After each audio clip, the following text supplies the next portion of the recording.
வெளியே போயிட்டு வீட்டுக்கு வந்த பாக்கியாவுக்கு பயங்கரமான ஒரு சந்தோஷமான அதிர்ச்சி காத்திருக்குது. எழில், செழியன் 2 பேரும் தன்னுடைய குடும்பத்தோட வீட்டுக்கு வந்திருக்காங்க. இனிமே நாம் எல்லாருமே இதே வீட்டில் தான் ஒற்றுமையாக இருக்க போகிறோம், நாங்கள் உங்கள் கூட தான் இருக்க போகிறோம் அப்படின்ட்டு எழில் சொல்கிறாரு. இதை கேட்டு பாக்கியாவுக்கு ரொம்ப சந்தோஷமாக இருக்குது.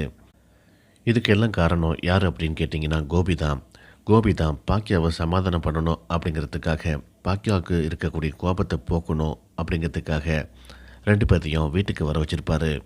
அது மட்டும் இல்லாமல் ஈஸ்வரியும் பாக்கியாவும் ரொம்ப கோபமாக இருக்காங்க. 2 பேர்த்துக்கும் இடையில் ஒரு பெரிய பிளவு இருக்குது. அதை சரி பண்ணணும் அப்படிங்கிறதுக்காகவும் தான் இந்த 2 பேர்த்தையும் இந்த வீட்டில் கொண்டு வந்து சேர்த்துருக்காரு. எழில், செழியன் 2 பேருமே தங்களுடைய வாழ்க்கையில் அவங்களுக்கு பிடித்தமான ஒரு வாழ்க்கையை வாழணும், ஃப்ரீயாக இருக்கணும் அப்படிங்கிறதுக்காக தான் தனியாக போய் இருக்க வச்சாங்க பாக்கியா.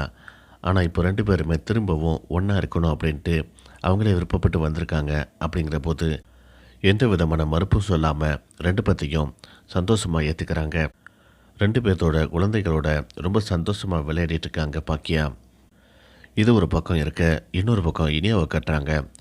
இனியா ஏற்கனவே காதலில் விழுந்ததுனால அவங்களுடைய நடவடிக்கையில் பல மாற்றங்கள் தெரியுது. எப்போவுமே துருன்னு கேள்வி மேலே கேள்வி கேட்டுருக்கக்கூடிய இனியா எதையுமே கண்டுக்காமல், எதை பற்றியும் பேசாமல் தனிமையில் இருக்க ஆரம்பிக்கிறாங்க.